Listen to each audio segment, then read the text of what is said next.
मेरा सवाल आप सुन लीजिए, बड़ा कॉमन सा इशू है ना। माहौल बनाएंगे, 100% सबूत होने की बात कहेंगे, लेकिन सबूतों की बारी जब आएगी पेश करने की तो आप खाली हाथ हो जाएंगे। इलेक्शन कमीशन जब फैक्ट चेक कर देगा तो आप खामोश हो जाएंगे और उल्टा कह देंगे स्वतंत्र संस्था को कि यह भ्रामक जानकारी फैला रहा है। थैंक यू प्राची जी, आपके साथ शो में शिरकत करने का मौका मिला। 2 या 3 चीजों को जोड़कर क्योंकि सवाल पूछा गया, मैं संक्षेप में जवाब देता हूं। एक, लगातार हमें एक चीज बताई जाती है कि बहुत सारे ऐसे लोग हैं जो गुजर गए, बहुत सारे ऐसे लोग हैं जो फर्जी वोटर्स हैं, बहुत सारे ऐसे लोग हैं जो 2 जगह पर रजिस्टर्ड है और करीबन 22 साल के बाद ये एसआईआर की प्रक्रिया हो रही है। माननीय इंडिपेंडेंट एजेंसी यानी कि इलेक्शन कमीशन ऑफ इंडिया जो एक संवैधानिक संस्था है, उससे मैं पूछना चाहता हूं, ये सारी चीजें थी तो बाकी इतने सारे जो इलेक्शंस हुए 2004 से, क्या वो फर्जी थे? फर्जीवाट के ऊपर हुए? क्या जो भाजपा 20 साल से जीतती आ रही है फर्जी वोटर्स पे जीतती आ रही है? इलेक्शन कमीशन ऑफ इंडिया ने कल एक प्रेस रिलीज निकाला और उसके अंदर बिल्कुल बच्चों की तरह उसके लैंग्वेज था। वो उसके अंदर लिखती है, क्या हमें बाहर वालों को यह अधिकार देना चाहिए कि भारत में आकर वोट करे? कौन कह रहा है भाई? लेकिन हुकूमत में कौन है? केंद्र में आपकी सरकार है, राज्य में आपकी सरकार है।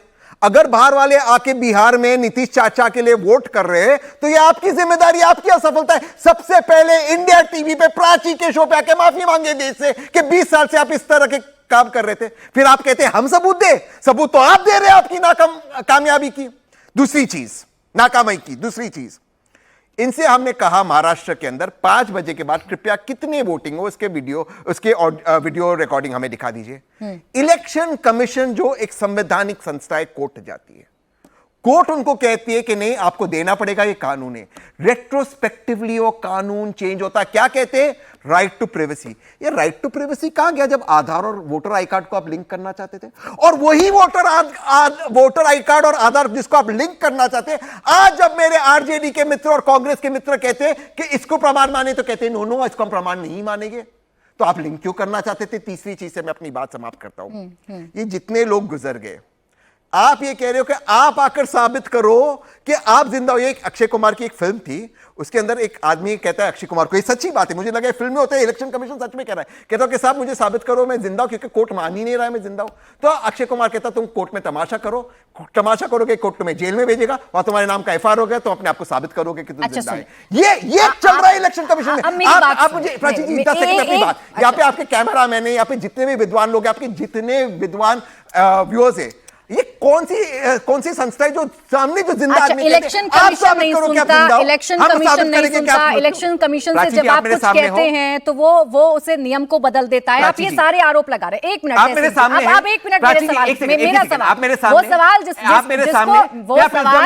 वो सवाल जिसको आपने टाल दिया, वो सवाल मैं फिर से आपके सामने रख रही हूँ। कर्नाटक में 100% सबूत होने की बात आपके खुद के नेता ने कही और जब ईसीआई ने उसे फैक्ट चेक कर दिया और ये बता दिया कि कोई भी शिकायत हमें कर्नाटक में नहीं मिली। हमने जब वोटर लिस्ट सौंप दी थी 2024 के लोकसभा चुनाव में, हमें कोई भी शिकायत नहीं मिली। क्यों नहीं शिकायत की थी तब आपने? क्यों खामोश बैठे रहे? हारने के लिए बैठे थे क्या? वेरी गुड सवाल, बहुत अच्छा सवाल। मैं उसका जवाब देता हूं, संक्षेप में उसका जवाब देता हूं। इलेक्शन कमीशन खुद को क्लीन चिट दे रहा है, ना कि कोई थर्ड एजेंसी। इलेक्शन कमीशन ने जो वोटर रोल दिया राहुल गांधी जी को, लगातार राहुल गांधी जी ने बोले इसके इलेक्ट्रॉनिक फॉर्म में दीजिए। अभी प्रेम शुक्ला जी और बाकी जितने बीजेपी के प्रवक्ता कहते सब हमने पेन ड्राइव पे ले लिया, लेकिन पॉलिटिकल पार्टी को ये फिजिकल देते, उसको डिजिटल में फॉर्म करने के बाद तभी तो पता चला धांधली क्या हो रही। अब जब हमने आरोप लगाया, मैं इलेक्शन कमीशन से पूछा उनको क्या पता राहुल गांधी का आरोप क्या है? आप खुद से, राहुल गांधी ने आरोप से बताया धांधली, आप कह रहे हैं धांधली नहीं। आपको क्या पता कहां पे दिखा रहे धांधली, किस एरिया में दिखा रही धांधली? अरे एरिया की बात नहीं ना, कोई एक शिकायत तो मिलती ना। नहीं आप तहसीन जी, आप सीधी बात करते हैं, लेकिन आज आप घुमाने की कोशिश कर रहे हैं। अगर कहीं पर हुआ, कहीं पर हुआ, कहीं पर नहीं हुआ, एक शिकायत तो होती ना रजिस्टर कर्नाटक के पास। कोई शिकायत ही नहीं है इलेक्शन कमीशन के पास। आपका सवाल वाजिब है, मैं उसका जवाब देता हूं। क्योंकि जिस तरह से धांधली हो रही थी ये समझ में नहीं आ रहा था, क्योंकि इलेक्ट्रोल रोल जो है फिजिकल था, अब डिजिटल होने के बाद पता चला है। और इसके लिए इन्होंने क्या किया? 10 सेकंड प्राची जी, 10 सेकंड, आखिरी 10 सेकंड में नहीं बोलूंगा। और इन्होंने क्या किया, क्या इनकी सेटिंग क्या होती है मैं बताता हूं। महाराष्ट्र में फर्जी पिटीशन डाल दिया कोर्ट में, तो कोर्ट कहता है नहीं, कोर्ट बिल्कुल कहेगा कि ये फर्जी है।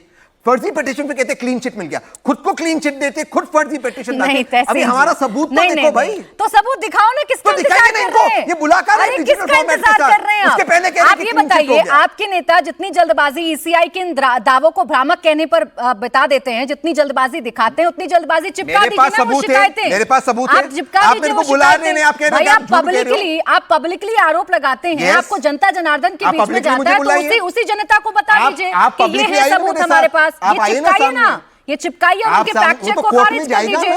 वो तो कोर्ट में जाएगा। नवल शर्मा, फर्जी पिटीशन तो अब तक किस बात का इंतजार कर रहे थे? बिहार चुनाव आ जाए उस बात का इंतजार कर रहे थे। नवल शर्मा जी।